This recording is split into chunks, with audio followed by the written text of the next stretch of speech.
So আমরা যারা trading করি আমরা একটা কমন মিস্টেক করি, যার জন্য আমরা প্রফিট করেও সেটাকে আবারও হারিয়ে ফেলি। এটার একটা ট্রিক্স আপনাকে আমি আজকে শিখিয়ে দেব, আর এটা যদি আপনি অ্যাপ্লাই করেন আপনার ট্রেডিং সেটআপে, তাহলে আপনার কাছে মানে মাছ ধরা ঘূর্ণির মতো।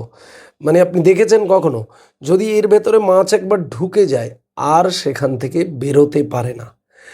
তো প্রফিট যদি আপনার সেটআপের মধ্যে একবার এসে যায়, সেই প্রফিট কোনোভাবেই আপনার কাছ থেকে চলে যেতে পারবে না।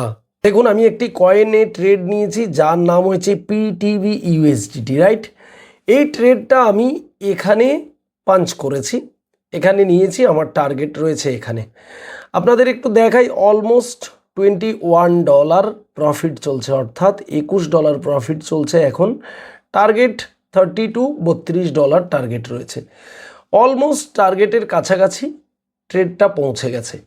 এবারে আমরা যেটা করি ট্রেডিং করার সময়, দেখুন এই যে আমার স্টপ লস, এই যে স্টপ লস, যদি এই ট্রেডে আমার লস হতো তাহলে কত লস হতো? $7 লস হতো। এখানে আমার স্টপ লস রয়েছে, রাইট? এবারে আমরা ট্রেডকে এইভাবে খোলা ছেড়ে দিয়ে টার্গেটের জন্য অপেক্ষা করি। এবার আমরা বহু সময় দেখেছি মার্কেট ঠিক টার্গেটের কাছাকাছি, ঠিক টার্গেটের এরকম কাছাকাছি গিয়ে রিভার্স হয়ে যায় এবং ধীরে ধীরে নিচের দিকে এসে সেই প্রফিটের ট্রেড লসে কনভার্ট হয়ে যায়। তো এটা যাতে না হয় তার জন্য সবসময় আপনারা যখনই ট্রেড প্রফিটে চলে যাবে, এই স্টপ লসটাকে একদম টেনে উপরে ট্রেলিং করে দিন, রাইট? তো এবার কোনো কারণে যদি আপনার টার্গেট হিট না হয়, মার্কেট রিভার্স করে যায়, তবুও এই ট্রেডে আমার $16 থেকে $17 প্রফিট দিয়ে মার্কেটকে যেতে হবে। অর্থাৎ আমার প্রফিট আমি ঘুমিয়ে থাকলেও আমার পকেটে এসে যাবে। ওকে, সো ভিডিওটা যদি এতটুকু ইনফরমেটিভ মনে হয় অবশ্যই ভিডিওতে একটি লাইক করবেন।